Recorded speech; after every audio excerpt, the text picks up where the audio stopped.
Bueno, buenos días a todos, buenas tardes a todos los espectadores que están en España.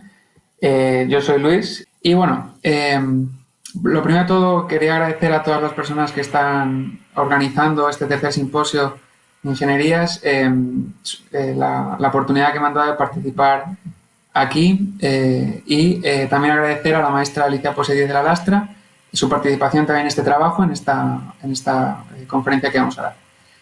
Bueno, esta primera conferencia trata sobre el diseño, desarrollo y ataques de protocolos de autenticación continua y esto es un breve resumen de los contenidos. Voy a comenzar con una introducción sobre qué es la autenticación continua, por qué es necesaria, cuál ha sido su motivación y vamos a hablar sobre las dos bases, los dos pilares fundamentales que tiene la autenticación continua, como son la inteligencia artificial y la biometría. En relación a la inteligencia artificial, veremos su origen, veremos las diferencias que hay entre Machine y Deep Learning y sus aplicaciones. Y posteriormente la biometría, pues en qué consiste, cuáles son las características biométricas. Conociendo esto, veremos qué es la autenticación continua, cómo se configura un modelo, cómo se realiza un protocolo de autenticación continua y conociendo todo esto, veremos cuáles son sus debilidades, ya sean por ataques a la inteligencia artificial o por ataques a la biometría. Y ya finalmente haremos unas conclusiones de la ponencia. Bien, comenzando con la introducción, bueno, es innegable que hoy en día todos vivimos en una era de la información en la que prácticamente todos los que estamos aquí guardamos información privada en nuestros dispositivos móviles, ya sean tablets, smartphones o incluso dispositivos que se llaman wearables o vestibles. Estos documentos o esta información incluye desde documentos personales como DNIs, pasaportes, datos bancarios, comunicaciones sociales por redes sociales como WhatsApp, Instagram, Twitter, hasta información profesional como documentos confidenciales, patentes, documentos que deben ser secretos o incluso con el uso de smartwatches o digamos relojes inteligentes o bandas inteligentes, las señales médicas, el ritmo cardíaco, electrocardiograma, señales que definen o representan nuestro estado de salud. Bien, esta forma de guardar la información, aunque es útil, aunque es rápida, es efectiva, es cómoda, tiene un problema y es su seguridad. Y es que normalmente, existen tres protocolos, digamos, modalidades para acceder a esta información simplemente, por ejemplo, en nuestro dispositivo móvil, que son en función de algo que el usuario sabe, algo que el usuario tiene o algo que el usuario es. El ejemplo más clásico es algo que el usuario sabe, por ejemplo, la contraseña, un patrón, un código numérico que introducimos en nuestros dispositivos móviles, o algo que el usuario tiene, como por ejemplo una tarjeta de identificación. No obstante, estas modalidades tienen algunos problemas. En el caso de las contraseñas, por ejemplo, generalmente se suelen introducir contraseñas sencillas, porque las complejas son difíciles de recordar, y no obstante, las sencillas al mismo tiempo pueden ser fácilmente robadas o pueden ser fácilmente adivinadas por atacantes, con lo cual pueden acceder a nuestra información personal. Por su parte, los objetos identificativos, como las tarjetas identificativas, pueden ser sustraídas, pueden ser físicamente sustraídas para, digamos, acceder a la información. Y en cualquiera de los dos casos, estos protocolos permiten un acceso a la información continuado, es decir, si un dispositivo es robado por un atacante después de que el usuario, el dueño legítimo del dispositivo, haya introducido la contraseña, digamos que el ataque puede acceder a esa información sin necesidad de volver a introducir la contraseña. Bien, hay algunos casos en los que incluso hay sistemas multimodales, es decir, se utilizan varios elementos que se combinan algo que el usuario sabe y algo que el usuario tiene, por ejemplo, y esto en algunos casos incluso por ley. En Europa, por ejemplo, para acceder a los datos bancarios de una persona, generalmente se necesita una aplicación, se necesita un código que te envían, lo cual implica digamos, la posesión del dispositivo móvil en ese momento, algo que el usuario tiene, y a la vez una contraseña que te permita acceder a tu cuenta, es decir, algo que conoces. Por lo tanto, es un sistema multimodal, combina las dos modalidades. Bien, pues contra esto existe la autenticación continua, que podríamos definir como que la identidad del usuario que posee o que es dueño del dispositivo móvil es verificada de forma periódica, es decir, que de forma repetida identificamos al usuario. Para esto se utilizan factores biométricos, como pueden ser huellas dactilares, reconocimiento facial, ritmo cardíaco y otras señales relacionadas con el cuerpo o la salud, es decir, datos que son inherentes a la persona y que no se pueden obtener de ninguna otra persona. Autenticación continua, como he mencionado antes, tiene dos pilares fundamentales, la inteligencia artificial y la biometría. La inteligencia artificial consiste en algoritmos que clasifican o, digamos, predicen en este caso al usuario, en función de unos datos que ha estudiado previamente. Es decir, aprende de unos datos para posteriormente, cuando reciba nuevos datos, identificar al usuario. Por su parte, la biometría es el uso de esta información biológica, de estos datos inherentes a un usuario, como un método de autenticación. Bien, conociendo por qué es necesario la autenticación continua, vamos a empezar definiendo la inteligencia artificial y su utilidad.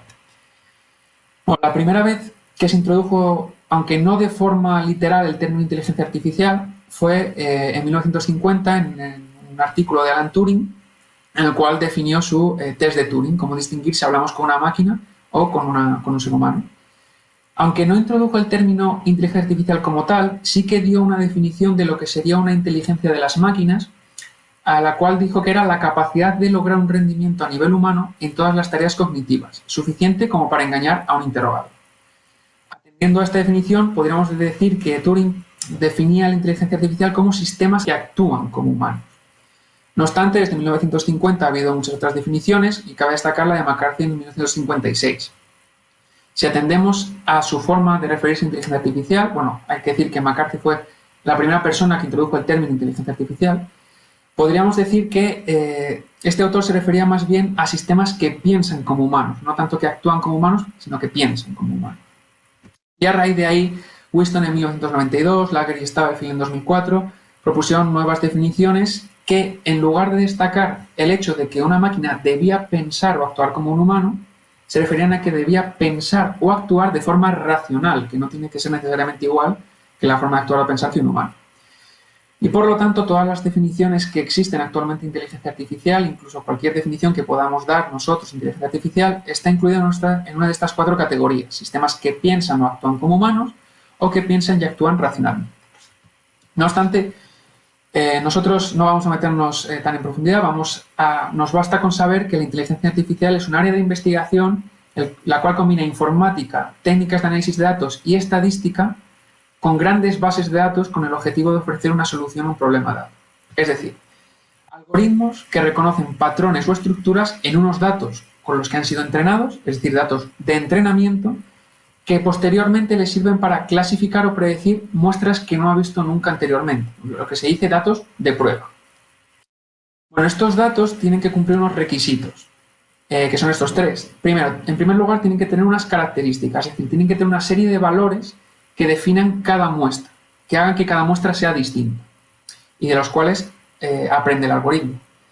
También tienen que tener una etiqueta, es decir, que cada muestra tenga un resultado. Ahora veremos un ejemplo con el cual se entenderá mejor. Y también, bueno, los datos tienen clases, es decir, hay un número de etiquetas que cada muestra puede tener. Y bueno, este es un ejemplo de tipo de datos que puede ser introducido en un modelo de inteligencia artificial. Concretamente, aquí en cada columna, en cada fila tenemos una muestra y en cada columna tenemos una característica, ¿vale? De tal forma que las características definen cada muestra. Concretamente, definen diferentes tipos diferentes características de células. En este caso podemos ver que definen el tamaño, la uniformidad del tamaño de la célula, la uniformidad de la forma de la célula, etc. Bien, en concreto esto se utiliza para hacer una predicción de cáncer de piel en diferentes pacientes. Y el cáncer está presente en las clases binarias de tipo 1, es decir, la clase es el resultado de esa muestra. Si es 1, es que hay cáncer en la muestra. Si es 0, es que no hay. De tal manera que un modelo observa estos datos, establece patrones, establece estructuras, y aprende qué muestras son positivas en cáncer, negativas en cáncer, en función de las características que podemos observar. De tal manera que posteriormente introduciremos una muestra con sus características, pero sin conocer la clase, y el modelo nos dirá si es un 1 o un 0, si hay cáncer o no hay cáncer. Bien, y dentro de la inteligencia artificial podemos hacer dos subdivisiones. Realmente podemos encontrar el Machine Learning, que también se conoce como aprendizaje automático, la cual es una rama de la inteligencia artificial, y el Deep Learning, o aprendizaje profundo, que es un subcampo dentro del Machine Learning. No obstante, los diferenciamos porque presentan unas características diferentes. En primer lugar, Machine Learning utiliza datos estructurados y con etiquetas, como acabamos de ver anteriormente, y por lo cual requiere un preprocesado de los datos, etiquetándolos y ajustando las características que queremos antes de que el modelo aprenda. Por su parte, el Deep Learning hace una extracción automática de las características, es decir, ese preprocesado manual que debemos hacer con Machine Learning no existe en Deep Learning y por lo tanto se pueden utilizar bases de datos más grandes y más variadas. Aunque hay que hacer un preprocesado en Machine Learning, son métodos por lo general más simples y rápidos, pero que dan menos fiabilidad que los modelos de Deep Learning, aunque son más complicados y lentos. Bien, y esta imagen es un ejemplo que quería poner para que viéramos para qué sirve el Deep Learning o cuál es una posible aplicación del Deep Learning. En la primera imagen podemos ver una fotografía en la que se ven simplemente unas casas y en las demás, digamos que ese mismo contenido, la misma forma de las casas está presente en las demás imágenes, pero el estilo de la imagen ha cambiado. El estilo ahora es el de cada uno de los cuadros que están al lado de cada una de las imágenes. Bien, pues el Deep Learning hace esto. Podemos introducir en un modelo la primera imagen, la fotografía de las casas, y que el modelo extraiga diferentes características, como puede ser el contenido, las formas de las casas, los tejados. Esas formas las identifica. Posteriormente podemos introducir un cuadro cualquiera y que el modelo, en lugar de extraer las formas del cuadro, extraiga, digamos, la textura, el estilo, cómo el autor o cómo el pintor pintó ese cuadro y cuál es su estilo personal. De tal manera que si combinamos las características de contenido de la fotografía y las características de estilo de la pintura y las juntamos, obtenemos cada una de estas imágenes, el contenido de las casas, pero dibujado como el estilo del pintor, digamos. Y esto es una de las muchas aplicaciones de Deep Learning.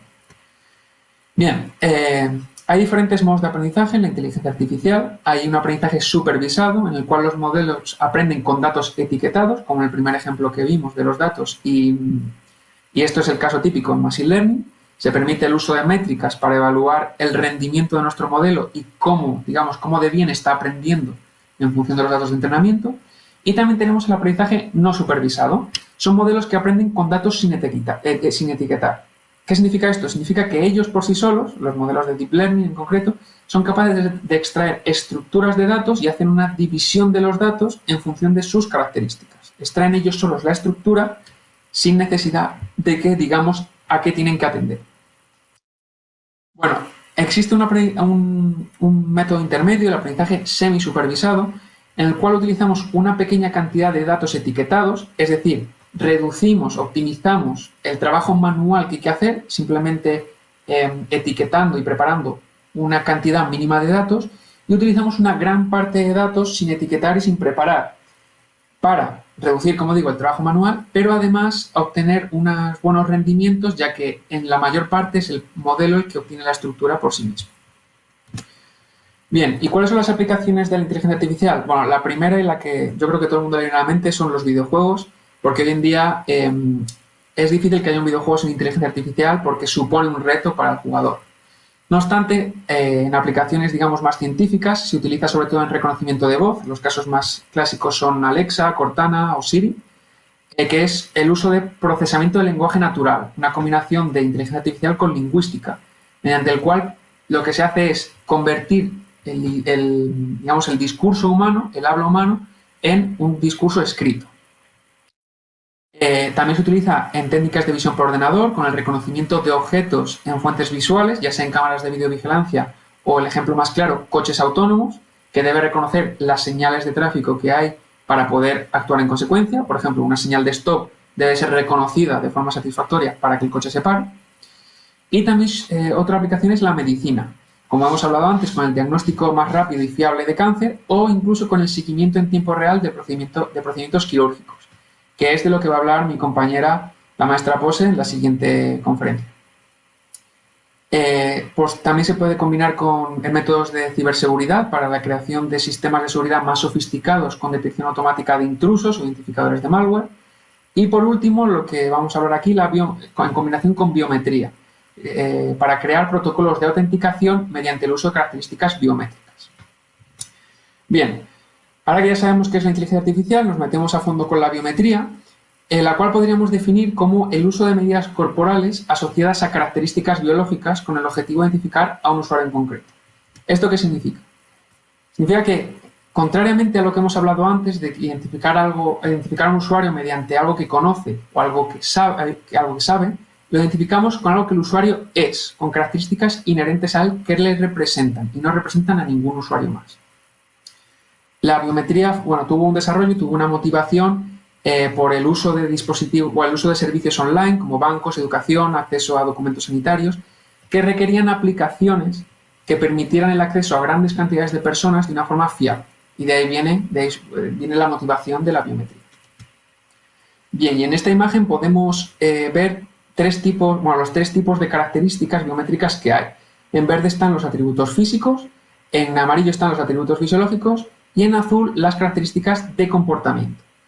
Los atributos físicos son el ejemplo clásico, como son el reconocimiento facial o el reconocimiento de huella, que todo el mundo puede estar implementando en su dispositivo móvil hoy en día, pero también incluye el reconocimiento del iris, incluso de la forma de la oreja o el patrón de las venas, el patrón de las venas del cuerpo, vamos.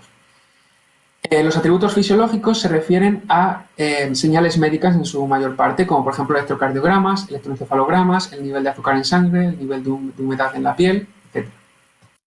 Y por su parte, las características de comportamiento se pueden dividir en dos subcampos: la información social y la información individual. La información social hace referencia a cómo interactuamos con otras personas o con otros dispositivos móviles. Por ejemplo, las conexiones Bluetooth que hacemos, las conexiones Wi-Fi que hacemos, cómo interactuamos en Twitter, el número de los hashtags que utilizamos, los retweets, los favoritos o las diferentes personas con las que conversamos en las redes sociales. Mientras que la información individual representa nuestra forma de interactuar con el propio dispositivo. Por ejemplo, qué aplicaciones tenemos instaladas, qué aplicaciones utilizamos mayormente, cuál es nuestra localización GPS, donde nos encontramos, el uso de acelerómetros y giroscopios para definir nuestra manera de andar. Este tipo de características son información individual. Bien, y ahora, conociendo ya inteligencia artificial y la biometría, vamos a meternos de lleno en la autenticación continua y cómo configuramos un modelo. Vale. Entonces, tenemos los modelos de autenticación que están basados en la inteligencia artificial, ya sea Machine Learning o Deep Learning, y la información que va a ser introducida a ellos será información biométrica, es decir, información que representa al usuario con señales que definen su estado de salud en su mayor parte. La autenticación continua puede ser activa o puede ser pasiva. El ejemplo clásico de nuevo es la activa. Es que nosotros como usuarios debemos hacer una acción para desbloquear nuestro smartphone. Por ejemplo, debemos introducir la huella de nuestro dedo, debemos tocar la pantalla del dispositivo con nuestro dedo para un reconocimiento de huella. Debemos situar la cámara del dispositivo enfrente de nuestra cara para que haya un reconocimiento facial. Digamos que eso es activo porque debemos hacer un proceso manual para que seamos reconocidos. Por su parte, la autenticación continua pasiva consiste en que el propio dispositivo recoja datos de una manera transparente y automática, sin necesidad de que nosotros hagamos nada, para que esos datos nos identifiquen en el dispositivo como dueños y por lo tanto nos den acceso inmediatamente sin necesidad de introducir ninguna credencial. Y es que dependiendo del problema que queramos resolver, es decir, de los datos que queramos utilizar, si queremos utilizar reconocimiento facial, reconocimiento de huella, reconocimiento de datos GPS, pues hay que investigar diferentes modelos de inteligencia artificial en diferentes configuraciones. Por lo tanto, hay que resolver el problema investigando estas dos cosas. En esta conferencia voy a resumir de forma rápida tres modelos de inteligencia artificial, concretamente de Machine Learning, que suelen ser comúnmente utilizados con datos biométricos, y son el Support Vector Machine o máquinas de soporte vectorial, el Random Forest o el bosque aleatorio y Logistic Regressor o regresor logístico. Bueno, en referencia a la máquina de soporte vectorial, digamos que es un algoritmo que es capaz de separar dos grupos de puntos, es decir, dos clases distintas, construyendo un hiperplano en un espacio multidimensional. Como dicho así, parece que estamos hablando de que es algo muy complicado. Pero, si nos remitimos a este ejemplo, tenemos dos dimensiones, un eje X y un eje Y, y dos grupos de puntos, uno azul y uno rojo. Por ejemplo, muestras con cáncer o muestras sin cáncer. Podemos ver que los dos grupos están bien diferenciados en estas dimensiones. Hay Digamos que hay una zona en la que hay rojos y una zona en la que hay azules. Bueno, pues una máquina de soporte vectorial se encarga de construir un hiperplano, que en el caso de 2 dimensiones es una línea recta, para separar los dos grupos, de tal manera que si obtenemos una muestra nueva que no conocemos, en función del lado de la recta donde caiga, vamos a asignarle el grupo azul o el grupo rojo. Por supuesto, esto se puede complicar más, aquí el hiperplano es una línea recta, pero si los puntos están divididos de esta forma, aquí para construir un hiperplano deberíamos hacer una circunferencia, para que seamos capaces de separar las dos muestras de puntos. Y por supuesto, si aumentamos las dimensiones de los datos, por ejemplo en este caso con 3 dimensiones, al construir un hiperplano, ahí debemos construir ya directamente un plano, que es el hiperplano en 3 dimensiones, para separar los puntos negros de los puntos rojos. De forma natural, la máquina de soporte vectorial únicamente es capaz de distinguir 2 clases de puntos, digamos 2 grupos de puntos. No obstante, se puede configurar para que sea capaz de distinguir más, como en este ejemplo que distingue 3 grupos distintos. Pero es más complicado porque aquí ya no solo tenemos que identificar un hiperplano, sino 3. Uno por cada pareja de puntos, digamos, por cada pareja de grupos de puntos. Y por supuesto, si aumentamos las dimensiones y el número de clases que hay, podemos obtener figuras como esta, en la cual el modelo la máquina de soporte vectorial ha delimitado determinadas zonas y cuando recibamos una nueva muestra, en función de dónde esté presente, en la zona en la que esté presente, le asignaremos una etiqueta u otra. Esta configuración de las máquinas de soporte vectorial se realiza de uno contra todos o uno contra uno. Uno contra todos significa que se crean tantas máquinas de soporte vectorial como clases hay en el problema. Y cada máquina de soporte vectorial se encarga de diferenciar un único grupo de puntos del resto. De tal manera que digamos que es un protocolo más rápido que el de uno contra uno, pero también da menos resultados. Da peores resultados, perdón. En el uno contra uno se hace una máquina de soporte vectorial por cada pareja de clases. Es decir, hay que hacer una mayor cantidad de máquinas de soporte vectorial, por lo cual se tarda más, pero los resultados suelen ser mejores. En referencia al bosque aleatorio, Random Forest, este es un algoritmo que se construye a partir de juntar diferentes clasificadores de tipo árbol. Un clasificador de tipo árbol es un clasificador que va haciendo divisiones binarias en función de diferentes características para llegar a una, digamos, hoja final. Aquí en el dibujo podemos ver que se empieza en una hoja inicial y se dice, por ejemplo, en el caso de las células para cáncer de piel, si la célula mide más de X, pues generalmente no hay cáncer. Si mide menos de X, sí hay cáncer. Y establecemos unas primeras ramas a las cuales llegan otras hojas y decimos, si la célula tiene tal forma, hay cáncer. Si no tiene, no hay cáncer. Y hacemos más ramas, así definiendo o investigando cada una de las características hasta que cuando metamos una nueva muestra podamos seguir el camino de esa muestra y definir si tiene cáncer o no tiene cáncer.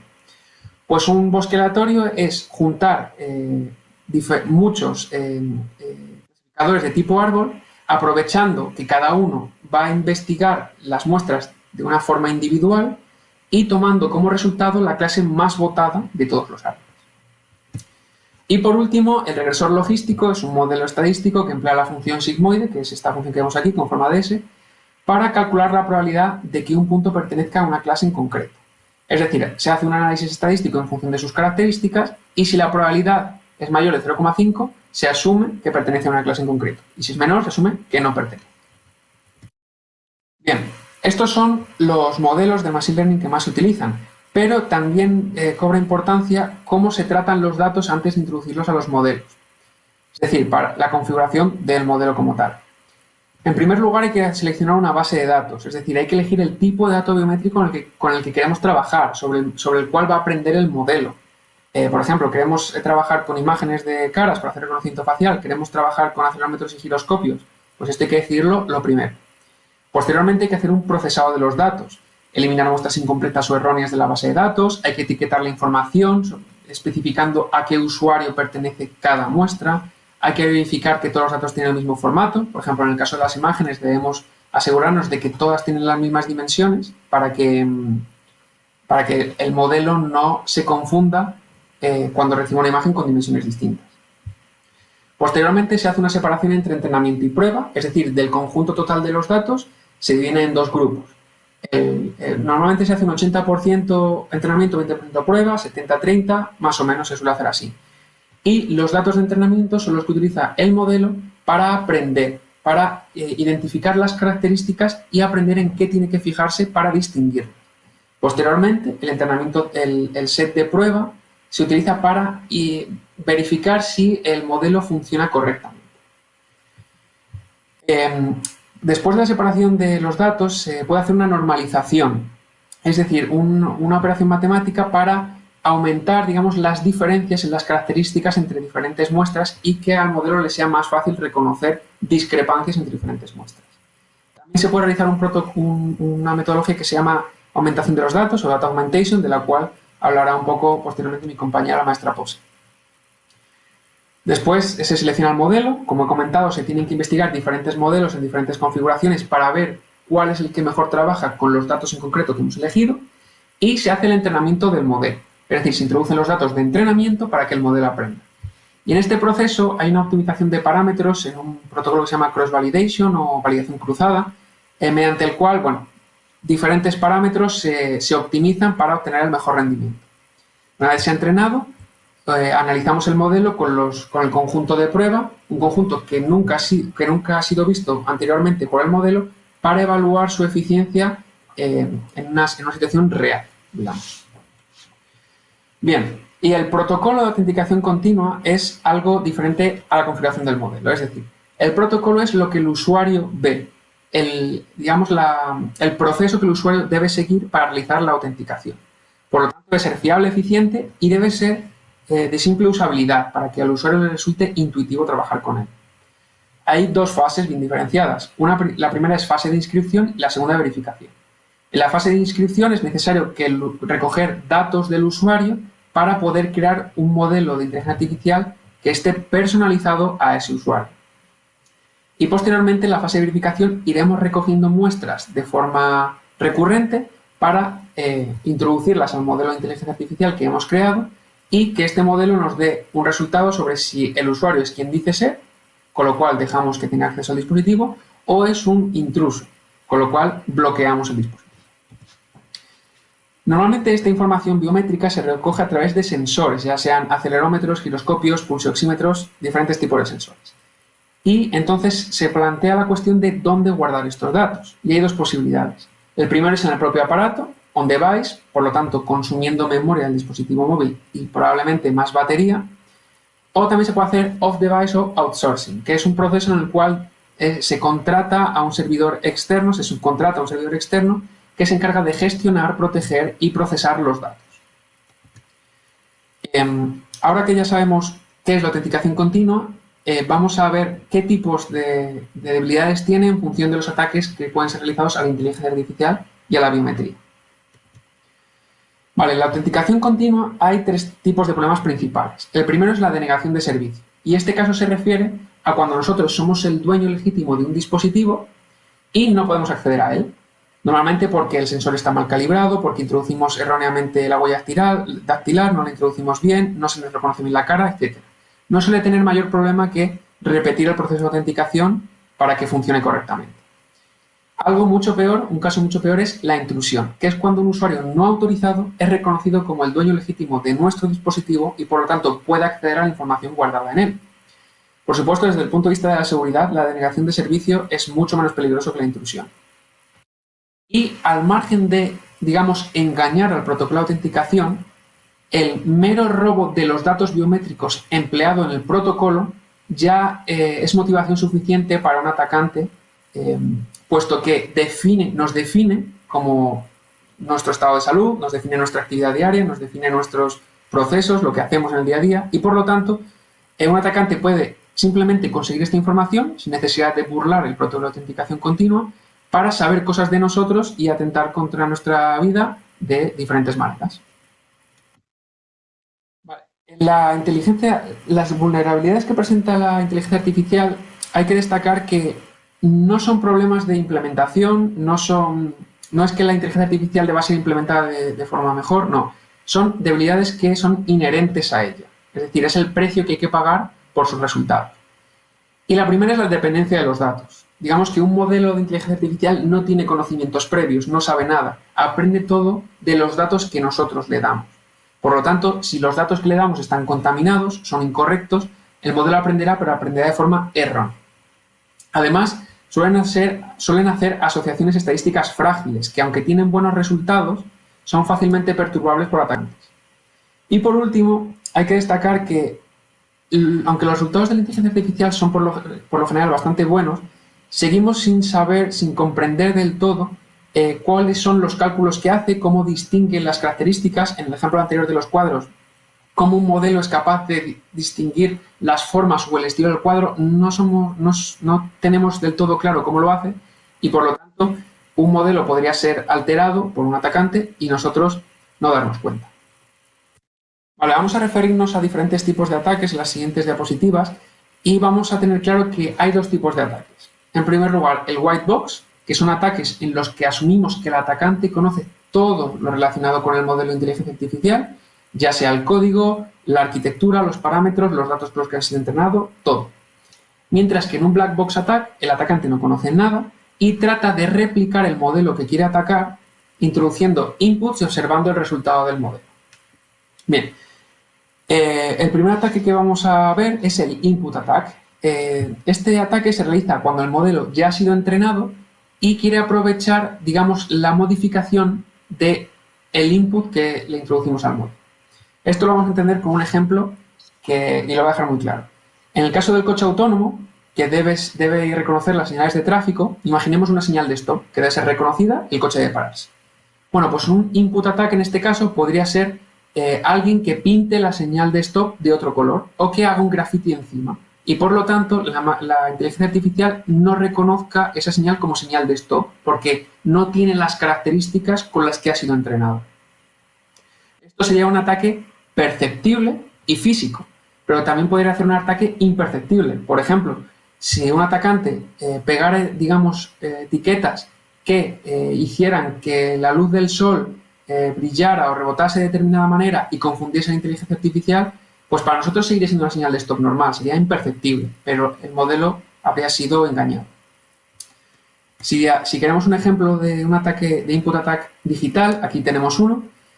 Aquí podemos ver una imagen de un panda que se clasifica correctamente en un algoritmo como panda, pero un atacante puede integrarle este patrón, digamos una imagen de ruido, de tal manera que a nosotros nos parezca que es la misma imagen, pero modifique aquellas características en las que la inteligencia artificial se fija. Y por lo tanto, ahora haga una clasificación incorrecta y lo defina como mono, simplemente por introducirle esta modificación con una imagen de ruido. Posteriormente también tenemos el Dataset Poisoning Attack, que como he mencionado antes, el modelo no tiene conocimientos previos, depende de lo que nosotros le enseñemos. Y en este tipo de ataque, un atacante podría modificar la base de datos con la cual es entrenado para modificar los datos, introducir datos nuevos, eliminar datos, de tal manera que el modelo aprende, pero aprende erróneamente. El modelo está envenenado y por lo tanto ha sido atacado. También tenemos el Federated Learning Attack. En este caso, Federated Learning es un tipo de arquitectura de inteligencia artificial que quiere proteger, digamos, la privacidad de los usuarios. Consiste en lo siguiente.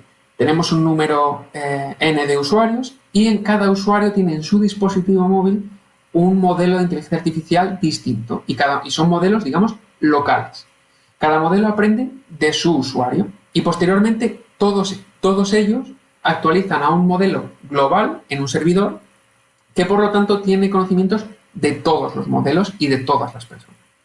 Este modelo posteriormente actualiza cada uno de los modelos locales, digamos que hay una retroalimentación continua y por lo tanto cada modelo local conoce las características, bueno, no conoce las características, sino que ha sido entrenado sobre datos de todos los usuarios. No obstante, en esta arquitectura, si asumimos que uno de los usuarios presentes es un atacante, pues se complica porque digamos que como el usuario tiene acceso a su dispositivo, puede modificar los parámetros de su propio modelo, puede incluso alterar las medidas que le representan a él, con lo cual contamina al servidor, al modelo global y a todos los modelos locales. También existe el Model Substitution Attack. Este es el ataque más simple porque los modelos dejan de ser archivos en un ordenador y en este ataque pues el atacante elimina, digamos, un modelo ya existente e introduce un modelo entrenado por él para que dé los resultados que él quiera. También tenemos el Stealth Attack, que lo que hace es aprovechar la limitación de la inteligencia artificial de que no comprendemos completamente cómo funciona, y en este tipo de ataque un atacante introduce determinadas perturbaciones en el modelo para que, si le introducimos un input concreto, genere un output elegido por el atacante. De tal manera que si nosotros evaluamos la eficacia del modelo en una base de datos validada, va a funcionar correctamente, no vamos a poder observar que haya ningún ataque. Pero con algunos inputs concretos elegidos por el atacante, va a producir unos resultados predefinidos. Y bueno, el Membership Inference Attack, este es un ataque más complicado que quería mencionar simplemente para saber que existe. Y es que, bueno, como he comentado antes, los modelos aprenden de los datos, y en este tipo de ataque, que es black box, es decir, no se conoce nada del modelo, es capaz de inferir si una muestra que le damos a un atacante ha pertenecido o no al conjunto de entrenamiento del modelo. Eso es algo más complicado, pero que simplemente hay que saber que existe y que se puede hacer. Y por último, me gustaría nombrar las Native Adversarial Networks, o las GAN, que aunque no son ataques por sí mismos, sí que son técnicas de Deep Learning que sintetiza datos falsos y los sintetiza aprendiendo una distribución estadística de datos reales. Y este es un buen ejemplo. Aquí me gustaría que la audiencia mirara estas dos fotos, que son dos personas, y pensara durante un momento si alguna de ellas es falsa. ¿Cuál creen que puede ser verdadera, cuál creen que puede ser falsa? Y si lo piensan, bueno, parecen imágenes de dos personas reales, ¿no? A priori no hay no hay algo que nos pueda pensar que sea falso. Y hay que decir que estas dos imágenes fueron generadas con una GAN, es decir, son imágenes falsas. Es una arquitectura de Deep Learning que ha aprendido la distribución estadística de muchísimas imágenes de muchísimas personas y ha generado estas dos imágenes de dos personas que no existen y, sin embargo, parecen reales. Y aquí está la utilidad de las GAN. Esto se puede utilizar no solo con imágenes, sino también pues, con datos de acelerómetros y giroscopios, GPS, etcétera, etcétera. Y bueno, esta es la arquitectura de la GAN. Digamos que tenemos muestras reales y tenemos un generador de muestras.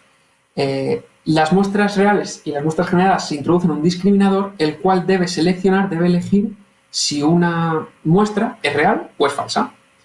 Al inicio, el generador únicamente conoce ruido. Digamos que en el ejemplo anterior de las imágenes, la primera imagen que hace el generador, digamos que es una imagen gris, sin nada. Por lo cual al discriminador le resulta muy fácil distinguir si es una persona o no. No obstante, el generador aprende de las características que distingue el discriminador y, por lo tanto, en la siguiente iteración aprenderá dónde debe estar situado el pelo, aprenderá la forma de la cara, aprenderá dónde deben estar los ojos, etc. Y tras una gran cantidad de iteraciones, el discriminador no debe saber si es real o mentira. Es decir, tiene que tener un 50% de probabilidades de adivinar si es real o no. Y en ese punto, la GAN está entrenada y el generador hace imágenes, en este caso, que parecen reales. Bien, en lo referente a ataques a la biometría, hay que distinguir que la biometría puede tener fallos intrínsecos, como he dicho antes, debido a que pues, un sensor esté mal calibrado, debido a que no hayamos introducido correctamente la huella dactilar, por ejemplo. Bueno, todo eso no tiene mayor problema que volver a repetirlo. No obstante, también hay ataques, es decir, actuaciones de un adversario para comprometer el protocolo de seguridad y que le dé acceso a la información biométrica. Hay tres tipos de ataques: por infraestructura insegura, es decir, ataques que se aprovechan de las debilidades del hardware y del software del sistema; biometría abierta, es decir, la falsificación de plantillas biométricas simples en aquellos sistemas que no sepan diferenciar muy bien entre una real y una falsa; y por último, ataques a la administración, es decir, ataques que se llevan a cabo cuando hay una gestión incorrecta, una gestión insegura por parte de los servidores que se encargan de proteger los datos. Y los ataques a la biometría se pueden realizar principalmente en 4 lugares. El primero es en el propio dispositivo móvil y generalmente se hace por el uso inadecuado de los smartphones por parte de los usuarios, y es el robo de datos directamente después de su adquisición o alteraciones en los sensores del propio dispositivo, generalmente por la presencia de malware, aplicaciones maliciosas instaladas por el descuidado, por los usuarios son descuidados.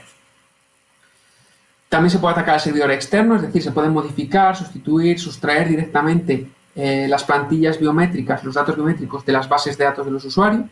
se puede atacar directamente el sistema de autenticación, es decir, modificar la solución que da el algoritmo o, digamos, alguna, como todos los ataques que hemos hablado antes, de la modificación del propio modelo.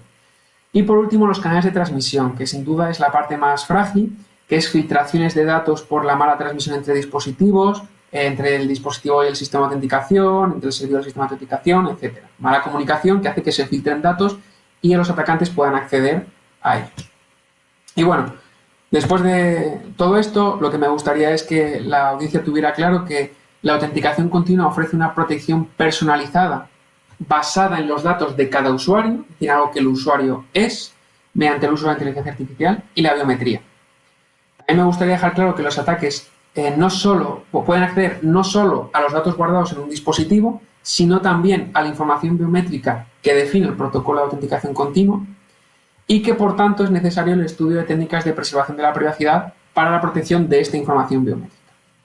Y bueno, antes de terminar, me gustaría agradecer a todas las instituciones que han participado en este trabajo, al Consejo Superior de Investigaciones Científicas, la Universidad Carlos III de Madrid, y si tienen alguna pregunta, estaré encantado de responderlas.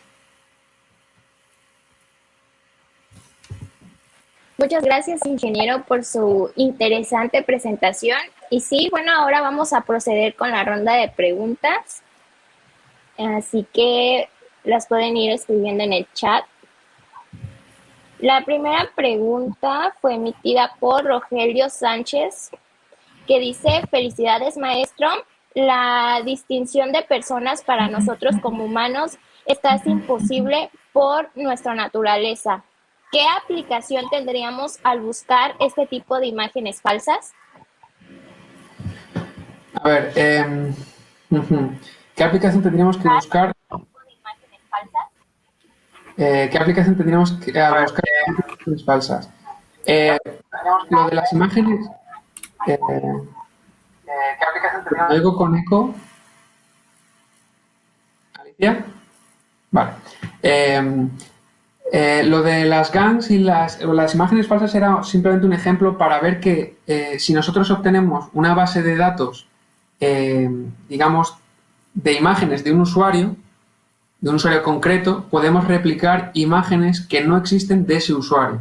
Es decir, imágenes que no existen, pero que son del usuario. Digamos que nunca han sido tomadas, nunca se ha realizado esa foto, pero nosotros la podemos generar porque aprendemos, o el modelo aprende la distribución estadística de esas imágenes.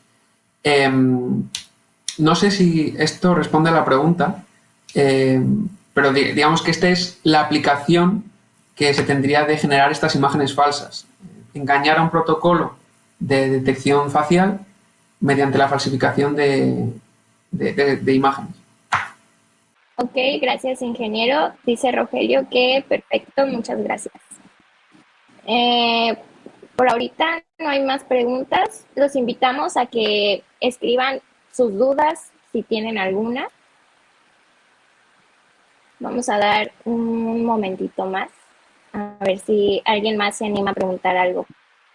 Bueno, al parecer ya no hay más preguntas y sin más que decir, por parte de la Universidad Vasco de Quiroga les agradecemos por el tiempo y la participación al ingeniero Luis, también por el compromiso que tiene con las futuras generaciones de ingenieros.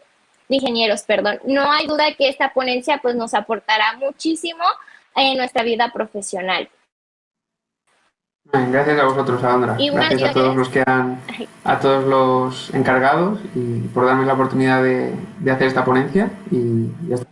Me alegro de que os haya gustado. Claro que sí, sin duda nos gustó. Bueno, me despido de ustedes deseándoles un excelente día e invitándolos a que nos sigan acompañando en nuestras siguientes ponencias en nuestro último día del Simposio de Ingenierías 2021. Muchas gracias.